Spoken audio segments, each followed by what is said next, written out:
Sometimes when you have two people on one horse, it can look a little clunky. Martin, James, like, you brought it. I won't say it's a triangle and I won't say it's a third wheel, but having that element really creates a fun dynamic going forwards. Let's make sure that this is as special as it deserves to be.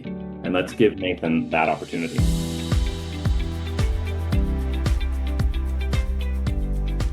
Hi, everyone. Welcome to the Heart in Motion podcast. I'm thrilled to be talking today with Liam Fearnley. Liam was the writer and story editor for When Calls the Heart, but specifically wrote episode 6 with David Gray. So, Liam, thank you so much for being here. Thanks so much for having me. Yeah, it's a pleasure. It was fun getting to see episode 6 on Saturday night and a little treat for us a day early. But I Absolutely. know that Hearties have been eager to hear more about the behind the scenes. They always want to know the writing that went into it, all of those things. So I'm appreciative of your time. So will you start by just giving everybody a little bit of your journey on When Calls the Heart to now you're writing an episode for the series? Yeah, it's been a long journey. I was originally on the show in seasons 2 and 3, like way back when, as the script coordinator. And then I sort of moved on and was very fortunate to be able to come back in season 11. And then sort of from there, working my way into the writer's room, and I got my first script last season, season 12, and now I'm back at it. Which episode did you write in season 12? I co-wrote episode 9 with Paul Redford. Oh, yeah. The, So you had some the of the Garrison mounted gang, action the in the Garrison gang woods and outfit. Yeah, it was a lot of fun to write. yeah, I bet. That's awesome. So you wrote episode 6 with David Gray. This was one of those episodes when I watched it last week that I literally kind of sat in it for a little bit. I was like, it was a little bit more like I would use the word quieter, but then I was like, I need to sit in this for a while because there were so many like emotional things going on. It felt very dense to me. And I think over the last few days, I've probably watched it 6 times. So, can you talk a little bit about going into writing this episode, what you and David and the team, because I know how collaborative this is, Absolutely. episode 6, what you guys really hoped for the audience and what you wrote for them, but then also what you really wanted to do for the characters in this episode? Yeah, I mean, it there was a lot happening, and it very much felt sort of when we were writing it that it was this sort of mid-season finale. We've got Elizabeth and Nathan talking about like the P word for the first time. Lucas and Edie, they've been going pretty well for the last couple episodes. Suddenly they have something unexpected thrown at them. The fire investigation is taking this new turn. So it was very much like the end of season 13, part one. And now we're Yeah. going to start season 13, part two. And I think that sort of tied part and parcel with both the characters and hopefully the audience we're experiencing. So, on the horizon, we've got newness. So stay tuned. Yeah, it felt very much like that there was a lot of wrapping up and setting up for this next part. So Absolutely. We've got 6 more wonderful episodes. we're excited. So you start out the episode with Nathan and Elizabeth bareback back on Newton, having a little bit of a morning getaway. Can you talk about the intention behind slowing Nathan and Elizabeth down a little bit, especially with everything that Nathan especially has been carrying right now? He's been carrying a lot, and it was a very intentional scene to start off the episode because it's been very fast paced. There's a lot going on. So it was important for us to give them a moment together to sort of slow down, knowing that we were going to sort of kick at their relationship a little bit at the end of the episode. And so I was happy to just sort of give them a moment. I was a bit nervous that it wasn't going to look very good because sometimes when you have two people on one horse, it can look a little clunky. Yeah. Um, but Peter staged it beautifully. The weather turned out amazing. And I was very happy to see the dailies, and they looked just so comfortable together. That's awesome. It helps that Newton is a big horse. It Yeah, gives him a little exactly. bit more to work with, right?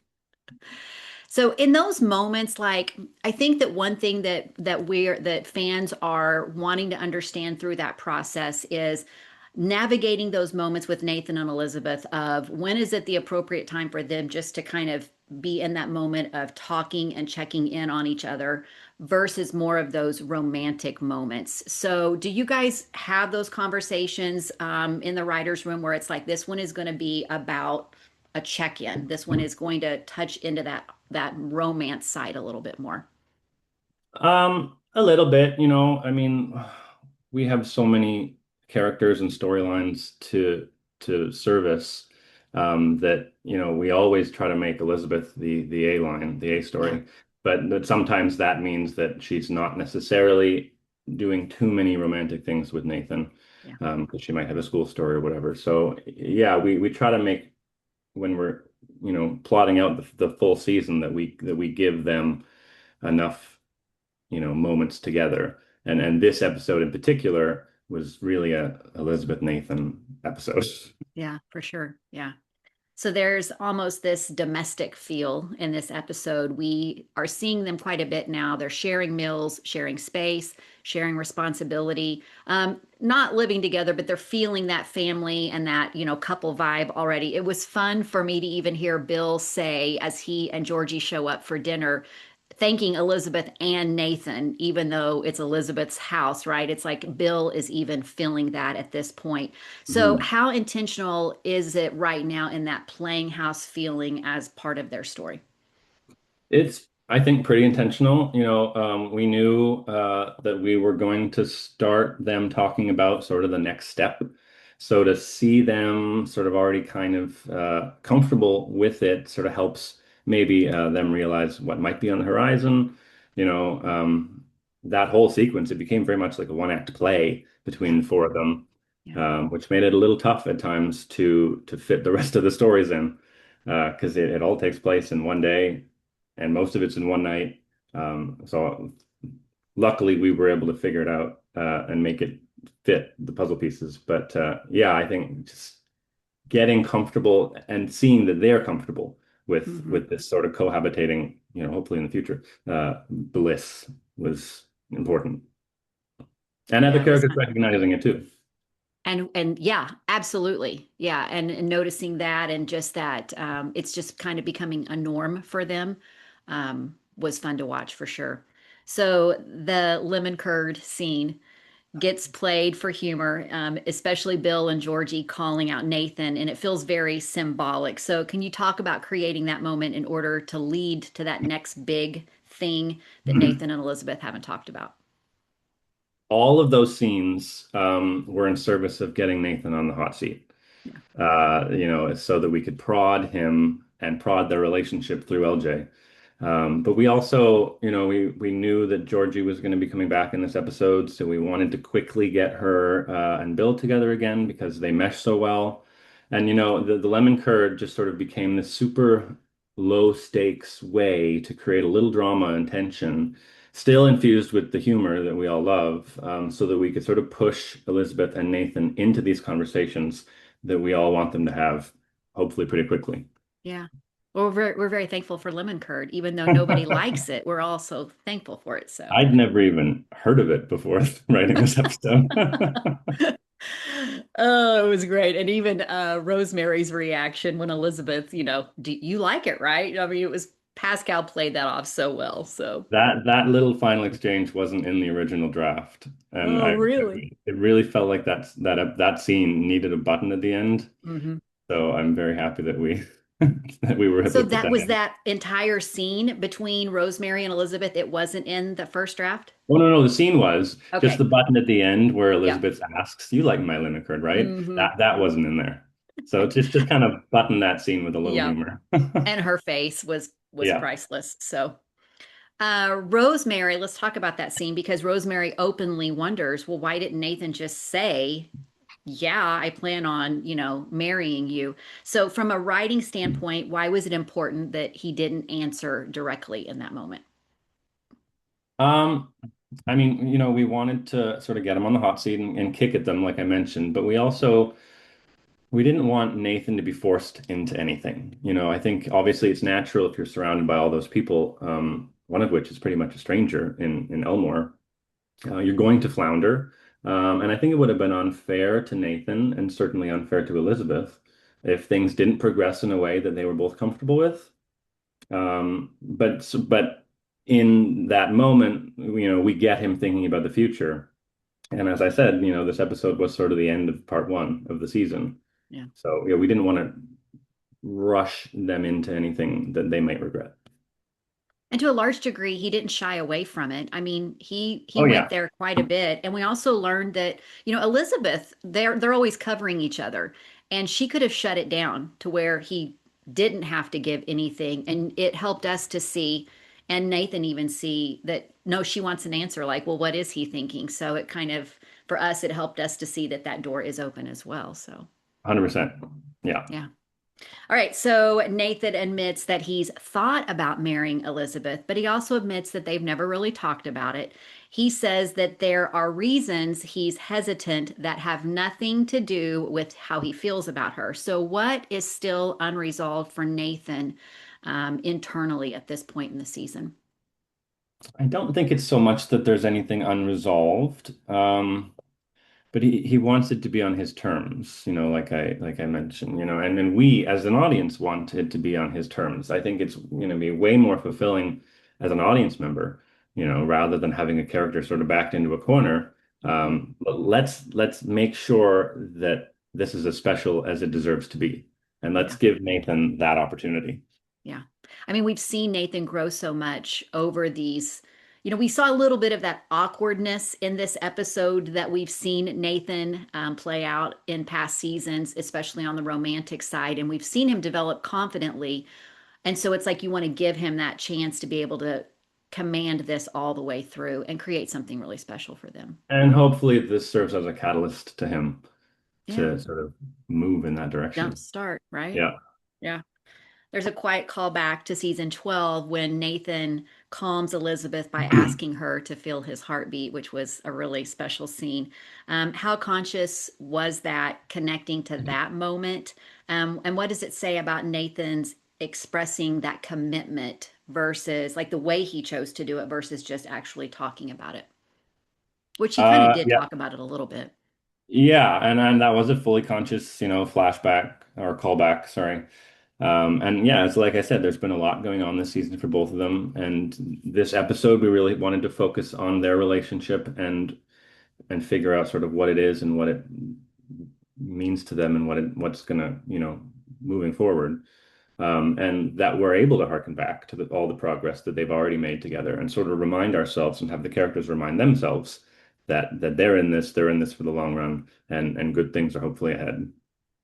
It's nice that when you've got, Nathan and Elizabeth, and I think Kevin and Aaron play it so well that they have such amazing nonverbals where even just like him holding her hand right here and Aaron with the tears, and you're like, that is her, yes. Like she's like so into it. Watching that the way that it ended, it was so good, so good. I love when we can, just sit with the characters with no dialogue. Oh yeah. And they do it And so well, right? and Aaron played that beautifully. Yeah. Yeah, yeah, so good. So maybe I'm dreaming this up, but we kept hearing dreams, the word dreams in the episode repeatedly. Lee's having a dream as he's laying there on the couch. And then we even hear Nathan say, I've dreamed about it. Is that a theme that we should have picked up on? Is it laying groundwork for anything to come? Or did it just was a good word to use in the episode? I wouldn't say so much laying groundwork for what's to come, but it was a big theme in this episode, that sort of reaching into the water to see what you have or what you already have, and you maybe just don't know it yet. Mhm. Um, and there's a lot lurking beneath the surface that we don't know about, and just finding the courage to reach into that unknown. And I think a lot of our characters are grappling with that right now. What does the Yeah. future look like? What do I want it to look like? So it was all in service of sort of figuring out what these things are and how they'll propel us into the next chapters of our lives. And a lot of that came out in terms of the dream. Yeah, It feels like another, like you said, we're setting up for some things where people are going to have to, like maybe the answers are already there. They just need to dig deep to figure out what they are. absolutely.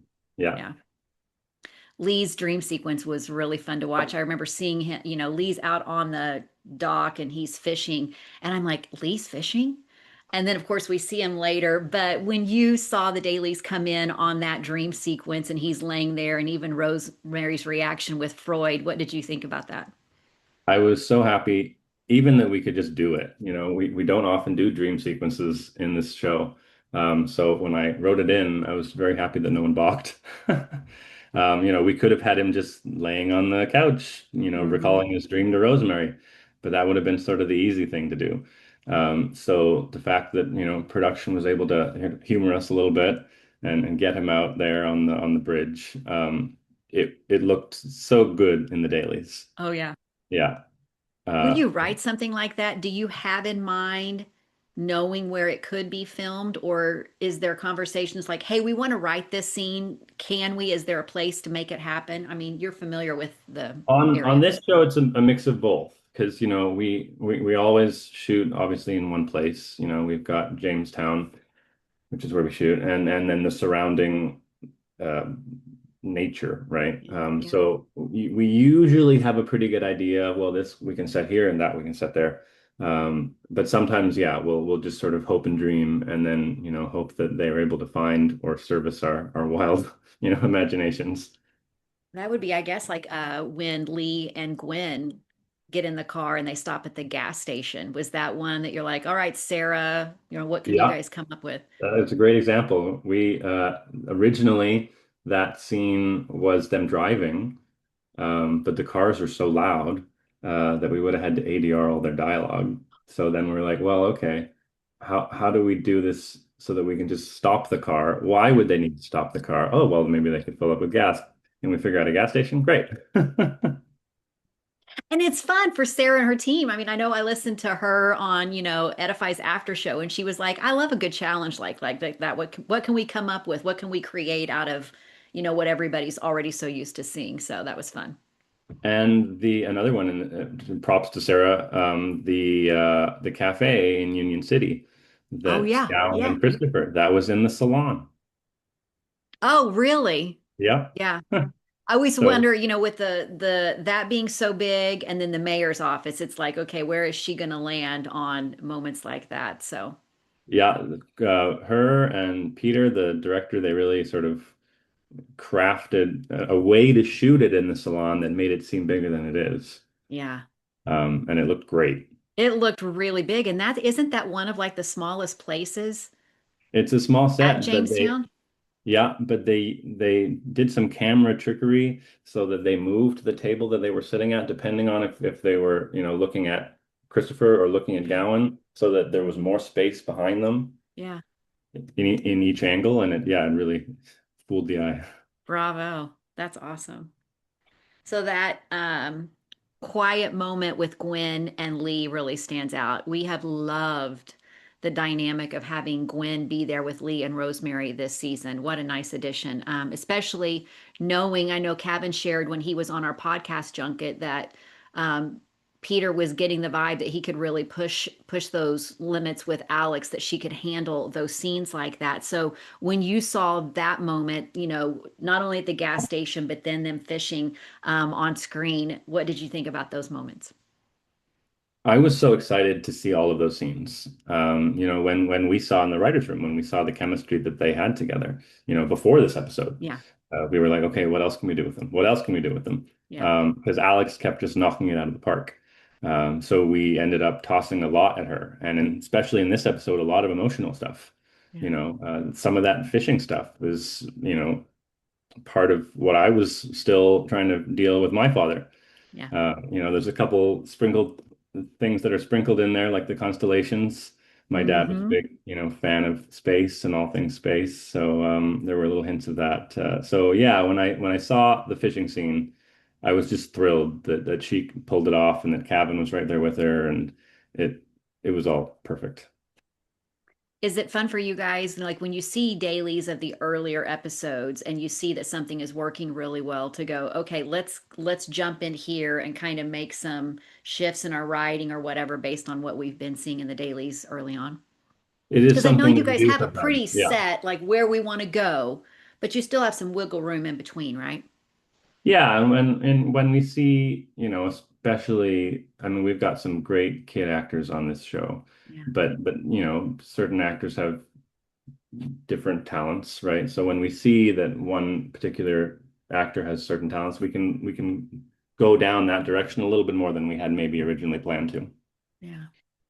Yeah, well, I'm excited to see what's ahead for Rosemary and Lee and Gwen. And I've already been campaigning. I'm like, how do we get her to stay for season 14? Because she's just fantastic. We will have to figure that out, yeah. All But right. I think So, she sort of landed in their lap at just the right time. oh my Yeah. goodness. And it has been so much fun to see her dynamic, especially with Lee and that arc that he has had this season. It's been one of my favorite storylines to watch this season. Yeah, they were both spectacular. Yeah. So another big one for me is Christopher and Gowen. And you talked a little bit about that moment at Union City. I want to go back just a little bit before because we're gifted with a conversation between Joseph and Henry, which I don't know, have we had one this season yet? I don't know that we have, but they're Mm, so I good. I don't mean, think I we have. remember. Yeah. Yeah, having them, sit around playing chess or checkers and the hazelnuts and all of that. It's interesting though, because we're watching it and we're going, okay, we've got Joseph who's got his son potentially being charged with a fire, and then Henry has this bit of information that actually could implicate his own son and, get Cooper off of the hook. So, can you talk about writing that scene? It was a really hard scene to write.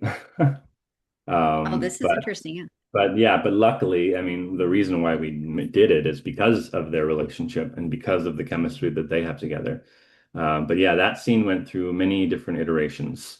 Because you're right, Henry can't really at this point say anything to Joseph that might sort of Mhm. relieve some of his pain. Um, and originally, that scene was just them sitting very still on the pews together. Yeah. And when I wrote it initially, I was very uncomfortable for them because I just needed them to be doing something. Yeah. It's Yeah. always better when characters are doing something in a Yeah. scene. Yeah. So I thought, okay, well, maybe if they're using their hands for something and fixing this door, maybe that feels like a bit of a metaphor for being able to like, going back to the theme of this episode, reaching through a surface, through a Mhm. threshold and So figuring out good. what's on the other side, Yeah. So I'm very happy with how it turned out, but it was one of those tricky scenes to land. And still having, though, Henry is sitting there having his moment in the church and creating kind of that, letting us kind of know a little bit. And I think we already know like what he's wrestling with, but just to see that. And Martin plays those moments so well. So that was a nice transition to that. One of my favorite scenes of the entire season is at Union City between Gowan and Christopher. And I mean, wow, powerful. I've watched it numerous times. And it's fun knowing that Martin really kind of advocated for finding a way to get Christopher back to Hope Valley. So, Yeah. can you talk about writing that scene and the power that it brought to that story? Another really, really hard scene to write. I probably wrote that 10 different times. Wow. Just trying to get the right words and motivations and everything. But that one line that seems to have stuck out. Don't trade your humanity for a paycheck. That Yeah. was the focal point, and Yeah. that was there every time I rewrote it. And that was a scene that right from the beginning of the season we knew we were building towards. Mm. It was sort of in our back pocket. This is where we're going with these two characters, and fortunately for me, it landed in this episode. But yeah, it was a joy to write. It was a joy to watch. When I got the dailies, I'm like, wow, like Martin James, like you brought it. You nailed it. Yeah. Yeah, Yeah. And even and finding then that balance of like, um, you know, Christopher is basically coming back at his dad, like, you know, throwing his past back at him. But yet we see this, redemptive Gowan who has lived it for so long that he can say, but but you don't want to go there. I mean, oh, it was so powerful. Exactly. I mean, he really lets his dad have it. He doesn't go easy on him. But, our gift as, this is season 13 of a show is that Gowan has gone through this incredible journey. The only Mhm. reason that this scene exists and is able to happen is because of the work that he's done and the journey that he's been on.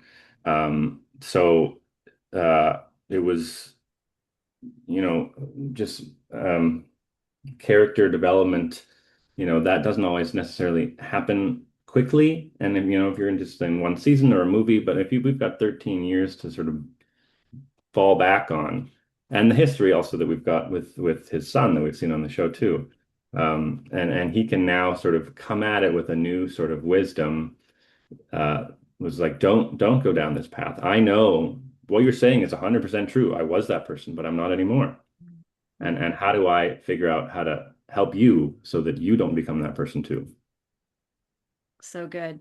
And I love that, Christopher does the right thing, and which we'll get into that whole scene because just the balance of having the comedy, but then Christopher be the one to kind of interrupt it. But then we have that moment where Christopher is back with his dad, and they're just kind of having that still moment, and he knows he can go back to his dad and that connection. So, how important was it to you that Gowan did not disappear emotionally after the truth came out that he was there by his son the whole time? Important. I think, as I mentioned, we know through Gowan's journey that he has redeemed himself. And he knows what he did and who he used to be, and that he's not that person anymore. And so he's got this strength to sort of be with his son, as his son is fortunately making the right decisions. And that scene in their yard, again, a non-talking scene. I love it when two characters don't say anything to each other, and it's just in the looks. Was very powerful and something that I really fought to keep in the episode. Good. Yeah, it needed to happen. It was really good. And it didn't take very long, but it was just enough to kind of be like, you know, I think Yeah, it's a good, and we know that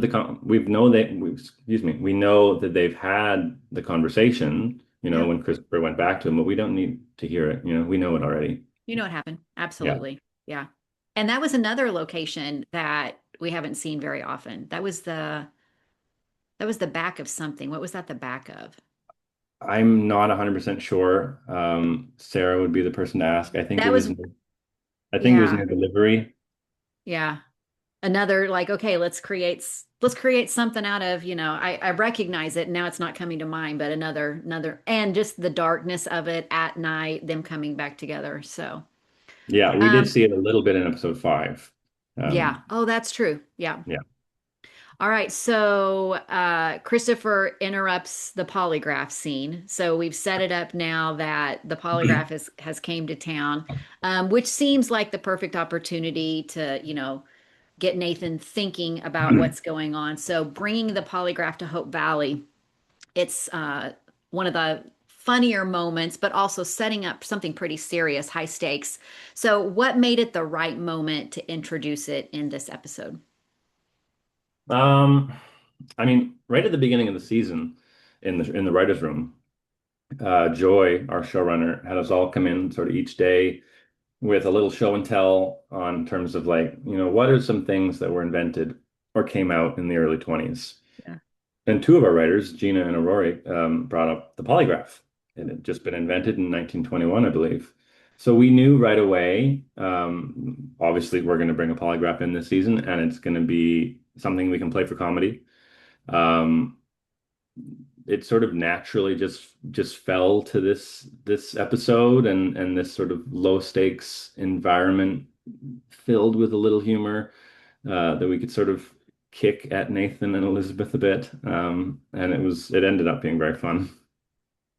It was so good. I mean, not only like it starts out with, playing in with Oliver and having Nathan and Bill simultaneously call Oliver to the seat, which I Yeah. don't know what that was like for you getting those dailies back, seeing how well that the two of them kind of hammed it up. And Oliver, I mean, we get to see even a little bit more of Oliver being the sincere kid who just wants to do a good job. Yeah. And then getting into the other moments. So, did all of those polygraph scenes play out the way that you had hoped they'd played out? I think they were better. I mean, it was not in the script that Nathan and Bill say you're up at the same time. And even I Kevin snapping his finger down. yeah, I'm like, this is so yeah. good. That wasn't in the script. I think it was just in the script. It was just Nathan saying, you're up. Yeah. And yeah, and obviously the whole polygraph was a big question mark for a little while, because the team had to build it. Yeah. That's the full build that the props and special effects team did. It took them months.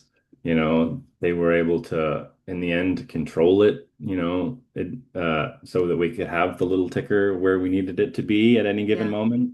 So, us as writers, we were all sort of holding our breath a little bit for a while. Like, is this going to work? And it worked so well. So well. And Austin Landon, who played Mountie Briggs, was fantastic. He was great. Um, it was so good. And even when like Nathan, when he goes because he's so nervous and like grabs the bulb and he's like pushing on this and Briggs calling him out like, don't do that. I'm like, that was so well done. So well done. I don't believe that little moment was in the script either. That was them. It's got to be fun for you guys when you get it back and you see what else that they add to it just to make it even better. Oh, 100%. Yeah, I mean it's it takes a village.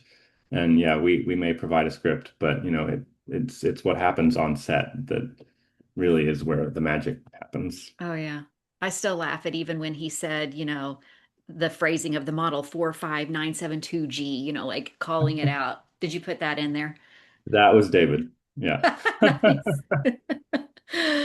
Oh my goodness. All right. So, Lucas, let's shift gears here for a minute. Lucas admits in this episode, and I don't know how many people caught it right off that he says, there I have an affinity for you, right? That he Yeah. admits he has an affinity for Edie. And then later Yeah. we learn that Lee's contractor is actually Edie's ex-fiance. So from a storytelling perspective, what does that complication unlock going forward? I guess it unlocks sort of a new dynamic that those two haven't had to deal with yet. We wanted to sort of build up this romance between Lucas and Fernando, with Lucas not knowing who exactly Fernando is or who he was, and then suddenly pull the rug out from everybody. There's no drama without conflict. So having that, I won't say it's a triangle and I won't say it's a third wheel, but having that element really creates a fun dynamic going forwards. Um, and we've seen the pictures just came out for episode 7 Oh, did today. they? So we have seen that Fernando is back He's and back. on a horse, and so we know that there's some stuff that's coming in the next episode for them. Yeah, I it was fun to watch how that even that expression that Lucas gives when he's kind of even the setup of that in between and how it was staged where he's in between both of them was so I, well done. So well I done. love how Peter directed that and Yeah. staged that. It was perfect in the dailies. Yeah. I'm loving watching the Lucas and Edie storyline, and I know Miranda's told us, okay, this is going to be like a one step forward, two steps back, but we're here for it. So Stay good. tuned. Yeah. Okay. And I don't even need to ask if we can expect Fernando back because we know he's going to be back. So Fernando will be back. Yes. it's interesting though that it's fun that he is Lee's contractor. So I love how you guys are weaving these things all together so well. So That was a late addition. We knew from the start that he was going to be a person that had a background with horses. And we knew from the start his name was Fernando. That was all joy. But figuring out how to get him into town organically so that it mm, didn't seem too coincidental or that he was just there to be closer to Edie, hmm. took a little finagling. So when we landed on, oh, he can be working with Lee Yeah. because there's going to be obviously people coming to town for this rebuild. Yeah, I think it was perfect. He mentioned something about concrete. Do we need to be worrying about that at all? I don't think anyone's going to end up buried in concrete. No. Good. Good to know. We can check that one off the list, Yeah. right? All right. Also, something that was fun to pick up on was Nathan and kind of get razzing. It's always fun when we see Nathan and Bill razzing each other. And in this Yeah. case, we see Nathan kind of from the get-go razzing Bill about, are you expecting somebody? And then, stepping in and inviting her to the polygraph and then inviting her again to the dinner. Is it fair to say that Nathan's doing a bit of matchmaking right now? It did seem that way a little bit, yeah. I think, yeah, as you mentioned, he's able to have a little bit of fun at Bill's expense. Not that Bill really had a problem with it. No. Uh, but this is obviously the first time Georgie's been back in town this season. And through Nathan, we're able to sort of pick up that relationship right away, without the awkward hemming and hawing, so that we can see where it might lead. Nice move. Yeah. Yeah. By the end of the episode, because of Christopher's confession, the boys are cleared. The truth is out. Can you talk about deciding how they would be let off the hook? In the room, in the writer's room, it was a constant conversation. How long do we want to think it's the boys? And that number of episodes changed a bunch of times. Yeah. But now that we're at the mid-season and we're sort of, season 13 part two is coming. We wanted to wrap up that story and being able to have this moment of catharsis between everyone that's been involved, the boys, their parents, Bill, Nathan, all in a room together, having one big exhale. It was important for us to show that. And now we can turn the page. We can, it's a new chapter, knowing that they did nothing wrong. They know they did nothing wrong. They did everything that Bill told them to do in terms of putting out a fire. And fortunately, they can move on with their lives now. Yeah. And it was so good that all of the families could be there, that Nathan and Bill were the ones to deliver that news. And you could tell that even that there was that relief for Nathan and Bill as well in being able to deliver that good news. So Nobody wanted to convict those boys. No. My guess is that Christopher's story is not as cut and dry as it appears. What can you hint about what's to come, either for Henry or Christopher or the investigation? And I know the Uh, investigation is kind of off limits, but what can you hint? there's definitely more to it than meets the eye. And I will say Christopher is just one cog in that gear.